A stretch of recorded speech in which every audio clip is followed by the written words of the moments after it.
No comenzó con una traición, comenzó con una sensación, una inquietud que se fue acumulando día tras día hasta volverse imposible de ignorar. Jerusalén estaba llena. La fiesta se acercaba y los peregrinos llegaban desde diferentes regiones. Las calles estrechas vibraban con voces mezcladas en distintos acentos. Los vendedores elevaban el tono para competir por atención. El templo dominaba el horizonte como centro espiritual y político. Desde las torres, soldados romanos observaban con rutina fría. Para ellos, la ciudad era un punto estratégico, un lugar donde cualquier exaltación religiosa podía transformarse en disturbio. Pero dentro de una sala discreta, lejos del ruido del mercado, otro tipo de vigilancia estaba ocurriendo.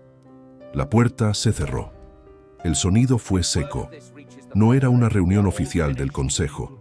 No había escribas, ni formalidades, ni testigos externos. Precisamente por eso el ambiente era más tenso. Allí no se hablaba de sacrificios ni de pureza ritual. Se hablaba de amenaza. Está creciendo. La frase fue pronunciada sin dramatismo, pero con peso. Nadie preguntó quién. Todos sabían. Las multitudes lo seguían con una intensidad que ya no podía calificarse de curiosidad pasajera. No eran solo campesinos impresionables, también comerciantes respetados, algunos hombres instruidos, incluso miembros discretos de familias influyentes comenzaban a escucharlo. No era simplemente un rabino itinerante, algo diferente estaba ocurriendo. Hablaba hoy en el pórtico oriental, dijo otro, y nadie se movía, nadie interrumpía. Eso era inusual. En Jerusalén, la discusión era parte del paisaje. Los maestros eran cuestionados constantemente. Las interpretaciones se debatían en voz alta. La autoridad se defendía citando precedentes. Pero él no dependía de precedentes. No citaba escuelas. No se escudaba en tradiciones específicas. Hablaba como si la autoridad estuviera en su propia voz. Y el pueblo lo escuchaba como si no necesitara intermediarios. Esa posibilidad alteraba el equilibrio. Durante generaciones, la estructura había sido clara.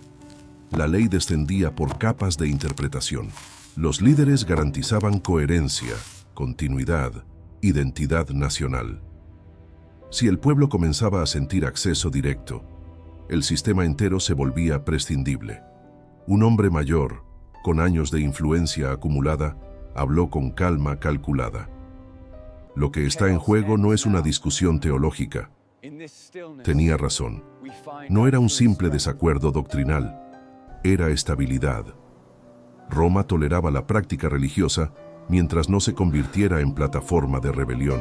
La ciudad ya había visto lo que ocurría cuando líderes carismáticos despertaban expectativas mesiánicas. Cruz alineada tras cruz fuera de los muros. Advertencias visibles. Uno de los más jóvenes rompió el silencio con inquietud sincera. ¿Y si la multitud comienza a proclamarlo rey? La pregunta cayó como piedra en agua quieta. Roma no investigaría matices espirituales. No analizaría si el reino era metafórico. Actuaría preventivamente, y cuando Roma actuaba, lo hacía para intimidar. No solo al individuo, a toda la nación. Pero él no habla de espadas, murmuró alguien. Eso lo hace más difícil, respondió otro, porque un rebelde armado puede ser acusado con facilidad. Un hombre que moviliza esperanza sin armas es más complejo. Las historias que circulaban inquietaban aún más. Un leproso restaurado, una mujer reintegrada, un recaudador transformado. No eran solo relatos de compasión, eran símbolos sociales. Barreras que se debilitaban, límites que se desdibujaban, y cada límite que se debilitaba restaba centralidad a quienes administraban esos límites. Si el pueblo comienza a cuestionar nuestras decisiones públicas, dijo el anciano nuevamente, perderemos más que reputación. Perderían control narrativo, perderían capacidad de moderar expectativas nacionales, perderían la posición que les permitía negociar con Roma desde estabilidad interna. La discusión se tornó más directa. Debemos probarlo. No era condena inmediata. Era estrategia. Exponerlo en público a preguntas complejas. Obligarlo a posicionarse con claridad. Buscar inconsistencia. Si afirmaba autoridad divina directa, podrían acusarlo de blasfemia. Si insinuaba realeza, podrían entregarlo a Roma como agitador. Si se mostraba evasivo, podrían desacreditarlo. Era cálculo frío, porque cuando el poder siente que algo puede escapar a su control, primero presiona. Si la presión no funciona, actúa. Uno planteó una duda inesperada. ¿Y si realmente cree lo que dice? El silencio que siguió fue distinto. No todos estaban movidos por ambición. Algunos estaban movidos por convicción de proteger algo mayor. Pero convicción y miedo pueden coexistir. La respuesta fue pragmática. Creer no lo hace menos peligroso. La ciudad seguía vibrando afuera, pero dentro de aquella sala el ambiente se volvía cada vez más frío. Habían cruzado un punto invisible. Ya no lo observaban como fenómeno pasajero, lo observaban como variable inestable. Y en estructuras políticas y religiosas, las variables inestables no se toleran por mucho tiempo. La reunión no terminó con un decreto oficial. Terminó con miradas que confirmaban entendimiento. La vigilancia comenzaría de inmediato.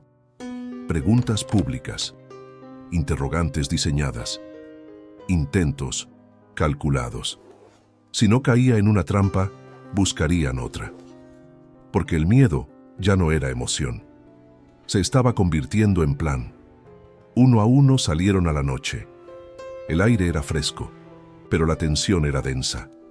Desde una torre cercana, un soldado romano miraba hacia el templo iluminado. No sabía de la conversación, pero el engranaje de decisiones invisibles ya había comenzado a girar. Y cuando el miedo entra en la sala donde se toman decisiones, el tiempo empieza a correr más rápido de lo que cualquiera imagina. La ciudad amaneció bajo una luz que parecía común. El sol tocaba las murallas antiguas con la misma rutina de siempre. Cantos, transacciones, preparativos para la festividad. El murmullo del mercado crecía a medida que avanzaba la mañana. Peregrinos llegaban desde el norte, desde el sur, desde aldeas lejanas y ciudades costeras. Familias enteras caminaban con emoción contenida. Era temporada de memoria nacional, fiesta, sacrificio, identidad. Pero debajo de esa superficie vibrante, algo había cambiado. Ya no era simple expectativa espiritual, era tensión. Los líderes lo observaban ahora con otra intención, no con curiosidad, no con escepticismo académico, con urgencia. Las preguntas comenzaron a intensificarse. ¿Con qué autoridad haces estas cosas? La pregunta fue lanzada en un espacio donde todos pudieran oírla, bajo los pórticos del templo, donde la voz resonaba entre columnas antiguas. El tono era formal. La intención era estratégica. Si afirmaba autoridad divina directa, podrían acusarlo de blasfemia. Si insinuaba realeza, podrían presentarlo ante Roma como agitador político. Si evitaba responder, podrían desacreditarlo ante la multitud. Pero respondió con una pregunta que expuso la fragilidad de quienes intentaban atraparlo. La multitud murmuró. Algunos intercambiaron miradas. Otros contuvieron sonrisas discretas. No hubo victoria ruidosa, pero sí incomodidad visible. Y cada vez que la incomodidad se volvía pública, su influencia crecía. Eso era lo que más inquietaba. El problema ya no era teológico, era político. Porque influencia masiva en Jerusalén, durante la fiesta bajo vigilancia romana, era combinación explosiva. Y entonces ocurrió el momento que cambió el equilibrio. Entró al templo, no con paso vacilante, con determinación silenciosa. Las mesas de los cambistas estaban alineadas con precisión. Monedas extranjeras brillaban bajo la luz del mediodía. Jaulas con palomas se acumulaban esperando compradores que necesitaban ofrendas accesibles. Era un sistema permitido, regulamentado, integrado al funcionamiento del templo. El sonido fue repentino. Madera contra piedra, una mesa volcando, monedas rodando en todas direcciones, chocando unas contra otras con un eco metálico que se expandió como anuncio. Las palomas se elevaron en desorden blanco. Los comerciantes retrocedieron en shock. Algunos gritaron indignados. Otros intentaron rescatar monedas dispersas. Los sacerdotes quedaron inmóviles por un instante. Los peregrinos contuvieron la respiración. No fue explosión descontrolada. Fue acto calculado. No había histeria en sus ojos. Había convicción. Han convertido la casa en mercado. La frase atravesó el espacio más que el sonido de las monedas. Ese gesto fue interpretado de múltiples formas. Para algunos era purificación. Para otros, provocación. Para quienes calculaban estabilidad política, era amenaza directa. Porque tocar el templo era tocar el núcleo del poder religioso. Y el poder religioso estaba conectado a la estabilidad nacional. Desde una torre cercana, 2 soldados romanos observaron con atención redoblada. Pero uno envió un mensaje discreto a su superior. En tiempos de alta concentración de peregrinos, cualquier alteración debía ser registrada. La noticia corrió por Jerusalén como fuego en pasto seco. Ya no era solo maestro popular, era disruptor visible. Era símbolo potencial. Esa noche, la reunión fue breve y cargada de tensión contenida. No discutieron si lo que había hecho era correcto o incorrecto. Discutieron consecuencias. Si las multitudes lo proclaman rey durante la fiesta, Roma enviará tropas. La frase no era exageración. Era memoria histórica. Habían visto lo que ocurría cuando la expectativa mesiánica se mezclaba con fervor colectivo. Cruces alineadas fuera de la ciudad. Advertencias en carne viva. Uno habló con frialdad estratégica. Es mejor que uno muera, y no que la nación entera perezca. La frase no fue dicha con rabia, fue dicha con cálculo, un sacrificio preventivo, una eliminación controlada para evitar masacre, descontrolada. Pero debajo de ese razonamiento había otra verdad menos expresada. Si el pueblo comenzaba a creer que el acceso a Dios no dependía de la estructura central, la estructura perdería su fundamento, y una estructura que pierde fundamento no sobrevive mucho tiempo. Hubo un momento de silencio diferente. Uno de los miembros más jóvenes del consejo dudó. ¿Y si estamos reaccionando con miedo? La pregunta fue incómoda, porque el miedo estaba allí, pero no lo llamarían miedo. Lo llamarían prudencia. Lo llamarían responsabilidad. Lo llamarían protección nacional. La decisión empezó a concretarse en detalles prácticos. No podían arrestarlo en público. La multitud podría reaccionar impulsivamente.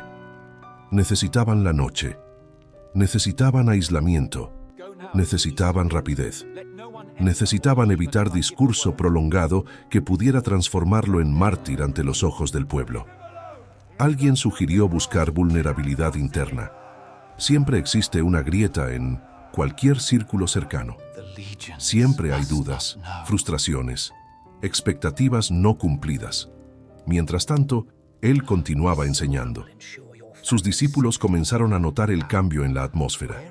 Las preguntas eran más hostiles, las miradas más largas, los pasos detrás de ellos más frecuentes.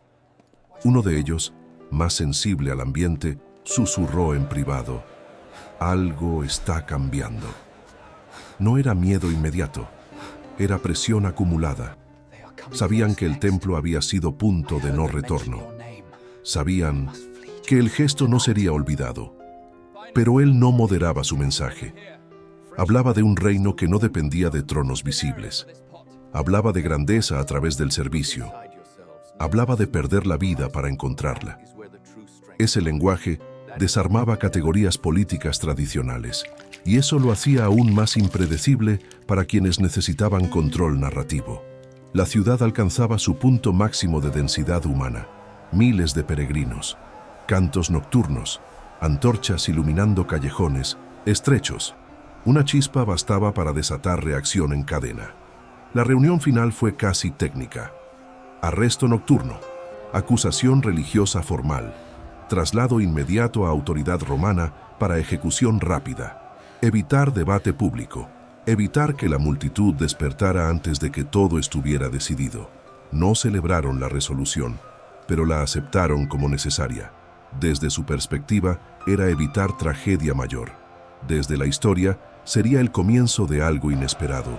Esa noche, mientras Jerusalén dormía bajo un cielo aparentemente sereno, Acuerdos silenciosos comenzaron a sellarse. El miedo que empezó como inquietud se convirtió en plan. El plan se convirtió en decisión. La decisión se convirtió en movimiento.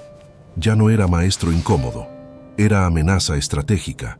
Y cuando el poder decide neutralizar una amenaza estratégica, rara vez retrocede. La confrontación ya no era escenario posible, era evento inminente. El siguiente movimiento no sería debate, sería traición. Y después de la traición, el mundo no volvería a interpretarse de la misma manera. No intervinieron.